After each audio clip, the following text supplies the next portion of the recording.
The pyramid's bricks used to look nice and straight, but now they're crooked and some have crumbled. What happened? It seems like the trees were breaking the bricks. Is that really possible for plants or trees to break something as strong as rock? That sounds crazy. Roots aren't that tough, are they? But let me show you something.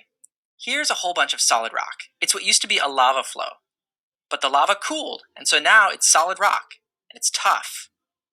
You would think that it would be here forever, but if you look closely, as it cooled, it left some little cracks. Those are its weak spots. Seeds can land in the cracks. And when those seeds get rained on, they grow. Let's look more closely. Imagine a seed that's fallen in the crack of a rock. Now let's imagine the seed grows a little root like that.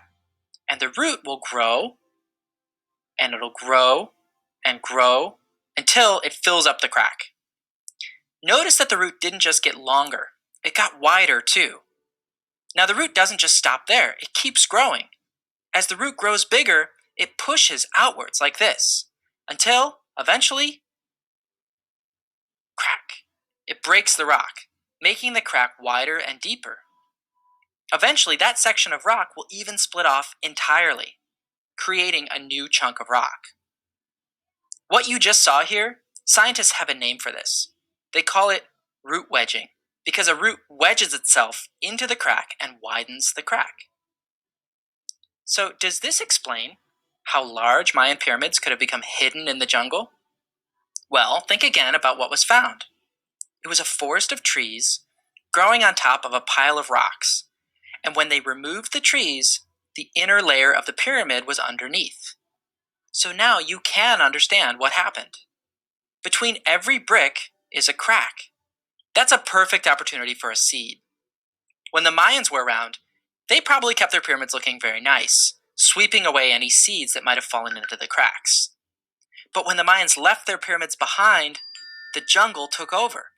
The surrounding trees dropped their seeds into the spaces between every brick, and the roots grew and grew, breaking up the outer layer of the pyramid. That's why, when the Mayan pyramid was rediscovered, it looked like this, just a pile of rocks with trees growing out of it. Now that we know this is what happens, lots of other Mayan pyramids are being rediscovered. Hike around the jungles of southern Mexico, and you might even be the person who rediscovers one of the old pyramids. The first clue is to look for a pile of rocks with trees growing out of it.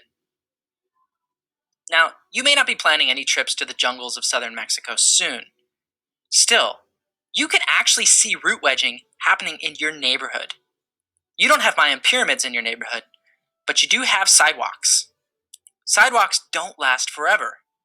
If you look around, you can almost always spot at least one section of sidewalk where there's a small crack that's started to form. Just look for the plant or tree that's causing it. It's root wedging. Like, check this out.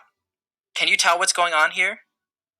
This tree's roots were so powerful that they actually broke apart this section of sidewalk. Just the same as if someone had tried to destroy it with a jackhammer. Isn't that incredible? And look at this. Here's a brick wall that's been cracked, just like the Mayan pyramids. So, root wedging. It's one way that a large slab of rock, like a mountain or a pyramid, gets broken down into smaller pieces. But it's not the only way. In fact, one of the most common ways involves something totally other than roots. Consider again this solid slab of rock, like this lava rock, which left some cracks in it as it cooled. Seeds aren't the only things that can fall into those cracks. You see, as it rains, water seeps into the cracks too. And that alone can cause problems. Water? Yeah, you heard me right, water. Let's look more closely. Here's some rainwater in a crack. Now, by itself, the water doesn't seem like much. But as the year goes on, winter approaches. You know what happens to that water as winter approaches. It freezes. Well, something special happens when water freezes. Do you know what? I'll give you a hint. Have you ever heard not to put a can of soda in the freezer? Why do people say that? Don't put a can of soda in the freezer.